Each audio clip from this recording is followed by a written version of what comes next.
So nice to meet you. You too. So very excited about this one. Now, what did you do to specifically change? Oh, absolutely. Yeah.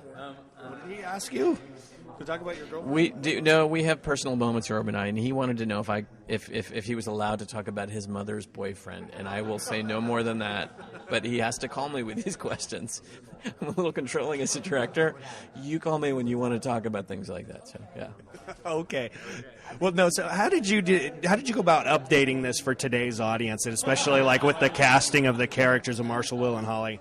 Well, I mean, you kind of just nailed it, which is with the right cast, and it was going to start with Will. There's already an immediate sort of contemporary sense of humor. There's like a brand of a sensibility and a brand of humor, and so it was like, how do you harness that, but actually take the elements that we loved from the show and make them work together? And we set the film. It's not set in the 70s. It's contemporary, and I never knew when I watched that show what exactly did.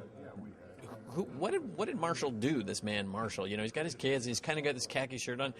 I never knew. And you saw them on this routine expedition in the main title. What the hell did this guy do for a living? Was he a ranger? I never knew. And it was only when I finally got the script Bible from these guys, from Sid and Marty, that I found out. So we said, well, first of all, let's answer the question for the audience, and let's make it contemporary. So Marshall is very much a celebrity paleontologist who unfortunately spends too much time going on talk shows, a little bit enjoying the big life a little too much, and who at the top of the movie makes a sort of errant decision to unleash on the world a new, rather avant-garde theory of quantum paleontology, to bad results. And so we kind of built it around this idea of somebody who is actually a genius, but he's so covered up with other garbage that his genius is lost to even himself, and he's the wrong guy to have to save the world, but he's going to have to do it. So that led to the idea of I wanted to cast, because I love Americans having this incredible inferiority complex to people with accents. I just believe that is true, especially Brits. So I said I'm going to have to cast a British woman whose character is Holly, and she's come over to basically sit at his feet. She's a graduate student at Cambridge. She's the one person who believes Rick Marshall is a genius.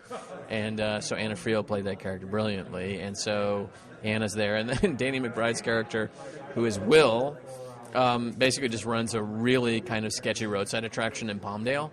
And unfortunately, he gets cut along for the ride in an interesting way. Now, speaking of the way they get to the land of the lost... Yeah. We never see it in the show. We hear it in the theme song. Exactly right. Yeah. So how did you go about creating a new main title for this? I mean, are you sticking with the old one, or did you create something completely new? And if so, who was the musician who came up with it? No. The good news is that I'm one who doesn't love title sequences in movies for the most part. I love to carry it all at the end so that you dive right into the story. So we won't have a main title sequence in the film, but. The story behind that main title is very much alive in the film, and we basically did our own version. I will say there is a raft involved, which there was in the original.